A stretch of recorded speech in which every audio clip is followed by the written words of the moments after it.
Students. आज हम जिस टॉपिक के बारे में बात करने जा रहे हैं ये वो टॉपिक है जहां से केमिस्ट्री की बुनियाद पड़ी। जी हाँ बच्चों, मैं बात कर रहा हूँ एटम के बारे में। आज हम एटम के बारे में डिस्कस करेंगे। ये देखेंगे कि एटम की हिस्ट्री क्या है, इसकी डेफिनेशन क्या है, इसका एविडेंस हमें कहाँ से मिलता है और एटम के साइजेस और मैसेज जो हैं वो कितने होते हैं। तो चलिए बच्चों, एटम की हिस्ट्री से स्टार्ट करते हैं। सबसे पहले एटम के बारे में ग्रीक्स ने अपना कॉन्सेप्ट दिया। उन्होंने कहा कि एटम एग्जिस्ट करता है। डेमोक्रेटिस एंड कोवर्कर्स ये वो लोग थे जिन्होंने एटम के बारे में कॉन्सेप्ट दिया। अब इनके दिमाग में ये आइडिया कहाँ से आया होगा, इसको समझने के लिए आप ऐसा करें, एक पीस ऑफ पेपर लें और उसे सीजर की मदद से काटना शुरू कर दें। आप देखेंगे कि एक ऐसी स्टेज आएगी जहां पर हम पेपर को मजीद नहीं काट सकेंगे, उसे कट नहीं कर सकेंगे। तो कुछ इसी तरह के मुशाहदात से ग्रीक्स के दिमाग में भी ये आइडिया आया होगा। मिसाल के तौर पे आपके पास अगर वाटर है, वाटर H2O, इसका बेसिक यूनिट 2 हाइड्रोजन होते हैं इसके अंदर और 1 ऑक्सीजन होता है। तो उन लोगों का यही ख्याल था कि जितना भी मैटर है उसको अगर हम डिवाइड करते जाएं तो एक बेसिक यूनिट आता है जिसको हम मजीद डिवाइड नहीं कर सकते। उस बेसिक यूनिट को उन्होंने नाम दिया एटमोस का। एटमोस ये ग्रीक वर्ड है बच्चों, इसका मतलब होता है इंडिविजिबल, यानी जिसे हम मजीद तकसीम नहीं कर सकते। तो इस तरह से जो एटम है ये लफ्ज़ हमारे सामने आया, इसका कॉन्सेप्ट हमारे सामने आया।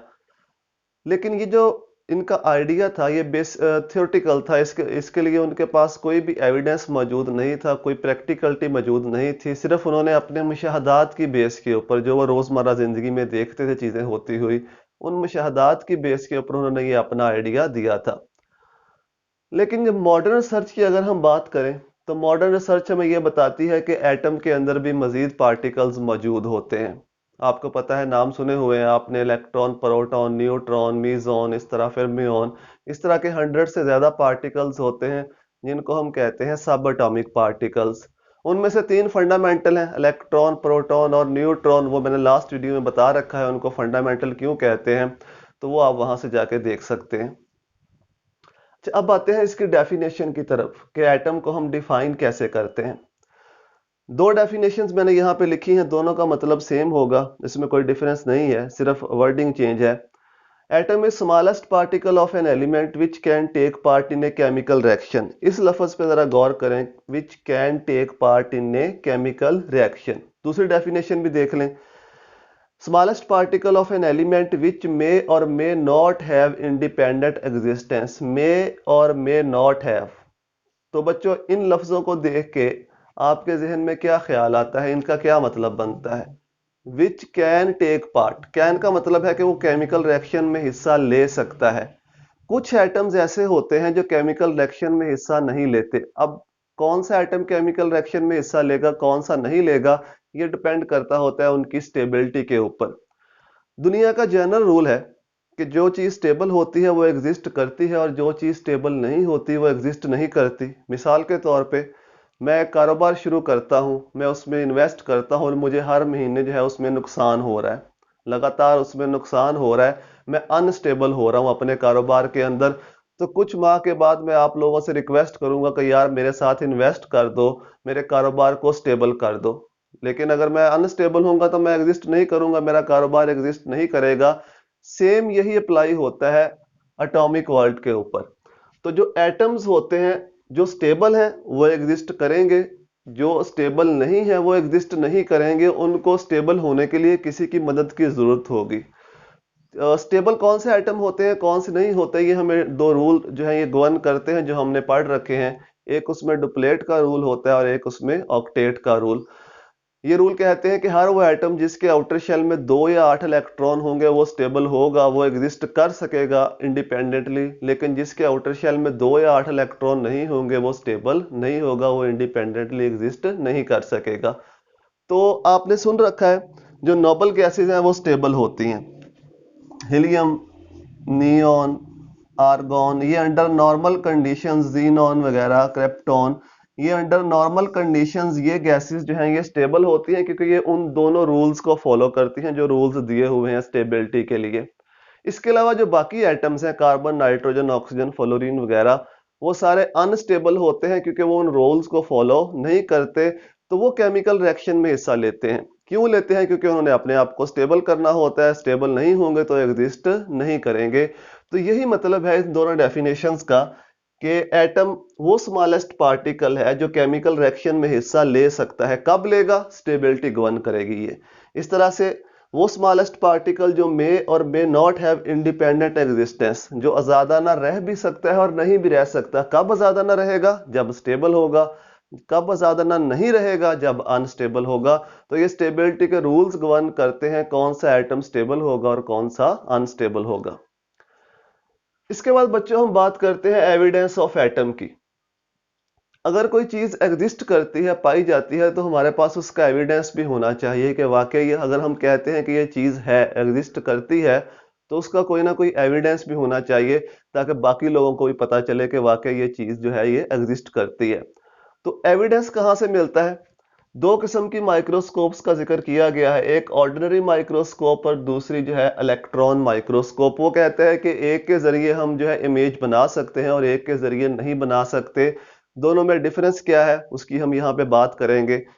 बेसिकली बच्चों आप ऐसा समझ लो कि इनमें जो डिफरेंस है वो जिस तरह एक 2 मेगापिक्सल का कैमरा होता है और एक 48 मेगापिक्सल का कैमरा होता है, उनमें जो डिफरेंस होता है बस वही इनके अंदर डिफरेंस है। एक्चुअली ये जो ऑर्डिनरी माइक्रोस्कोप होती है इसके अंदर ऑर्डिनरी लाइट इस्तेमाल होती है इमेज को फॉर्म करने के लिए, इमेज को बनाने के लिए। और ऑर्डिनरी लाइट की जो वेवलेंथ होती है वो रेंज करती है 400 nm, नैनोमीटर से लेकर तकरीबन 800 nm तक, यहां तक रेंज करती है। अगर किसी भी पार्टिकल की जो साइज है वो इससे कम होगी, 400 नैनोमीटर से कम होगी, तो उसका इमेज हम ऑर्डिनरी माइक्रोस्कोप से नहीं बना सकते। वेवलेंथ्स का साइज के साथ मैच होना जरूरी है। किसी भी जो जिस इंस्ट्रूमेंट की मदद से हम इमेज बना रहे हैं उसके जो लाइट इस्तेमाल हो रही है उसके अंदर, उसकी वेवलेंथ का पार्टिकल के साइज के साथ मैच करना जरूरी है। अगर मैच नहीं होगा तो इमेज जो है वो नहीं बनेगी।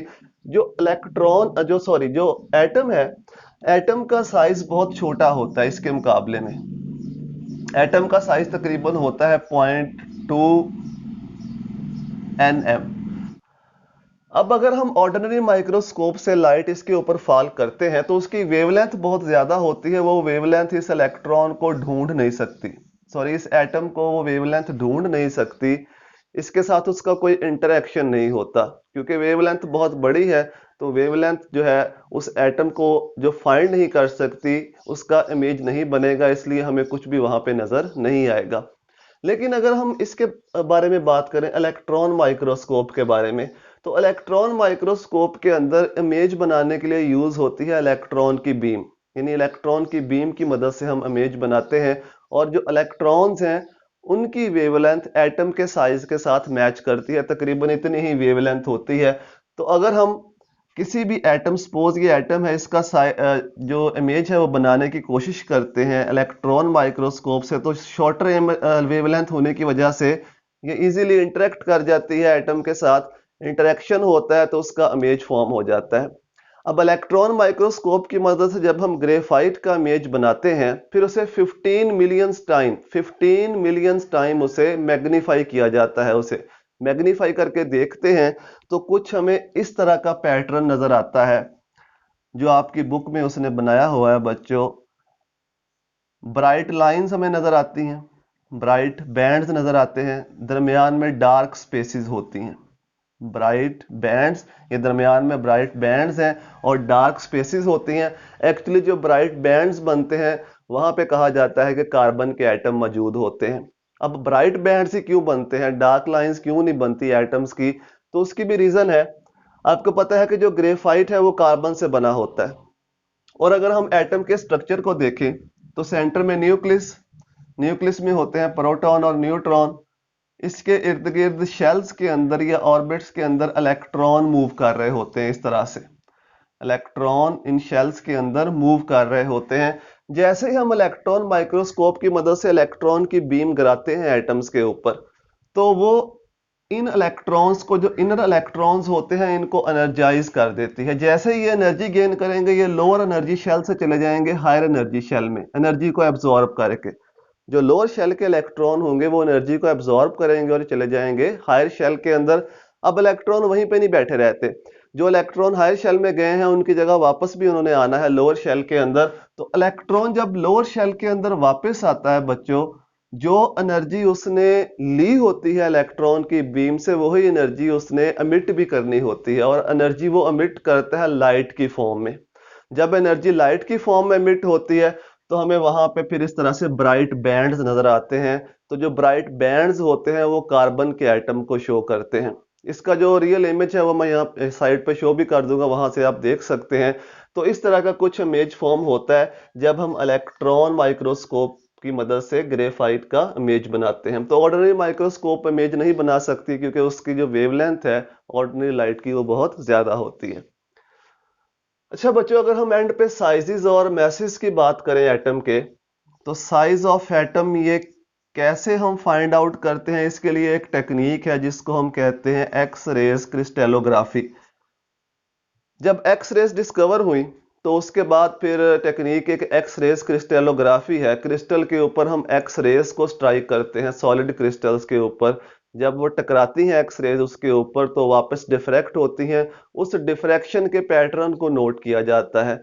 डिफ्रैक्शन के पैटर्न को नोट करते हुए कुछ मैथमेटिकल कैलकुलेशंस हम करते हैं और एटम के साइज को एस्टिमेट करने की कोशिश करते हैं कितना साइज हो सकता है। तो जो एस्टिमेटेड साइज है एटम का वो 0.2 nm, नैनोमीटर, इतना साइज होता है। इसको हम मीटर में भी कन्वर्ट कर सकते हैं। अगर नैनो को यहाँ से ख़त्म करना हो तो 0.2 नैनो की जगह पे आ जाएगा 10⁻⁻⁹ मीटर। अगर ये पॉइंट भी खत्म करना हो तो इसे 10 से डिवाइड कर दो, वो 10 ऊपर जाके पावर एक और इंक्रीज कर देगा, तो ये बन जाएगा 2 मल्टीप्लाइड बाय 10⁻⁻10 मीटर। ये वैल्यूज याद रखनी है क्योंकि ये पूछ लेता है वो एमसीक्यूज के अंदर कि एटम का साइज कितना होता है, कोई भी वैल्यू पूछ सकता है। इस तरह से अगर हम एटम के मास की बात करें तो जो मास है बेटा वो एटम का होता है 10⁻⁻25 से लेकर 10⁻⁻27 किलोग्राम। लेकिन हम किलोग्राम्स में मासिस को मेजर नहीं करते एटम के मासिस का जो यूनिट होता है एटॉमिक मास यूनिट, वो हम आगे चल के डिस्कस भी करेंगे। 1 AMU, जो एक AMU होता है ये इक्वल होता है 1.66 10⁻⁻24 ग्राम्स, और 1 AMU is equal to 1.66 multiplied by 10⁻⁻27 kilogram. तो इन यूनिट्स में हम मेजर करते हैं एटम के मैसेज को। ये टॉपिक आगे चल के डिटेल से आएगा भी। तो यही कुछ बातें थी एटम के बारे में कि एटम की हिस्ट्री क्या है, मॉडर्न रिसर्च हमें क्या बताती है, एटम को हम डिफाइन कैसे करते हैं, स्टेबल एटम कौन से होते हैं, एविडेंस हमें कहाँ से मिलता है एटम का, एटम के साइजेस और मैसेज की क्या वैल्यू है। अगर आपको ये वीडियो पसंद आती है तो चैनल को सब्सक्राइब करें, अपने दोस्तों के साथ भी प्लीज़ शेयर करें। दुआओं में याद रखिएगा। अल्लाह हाफिज़।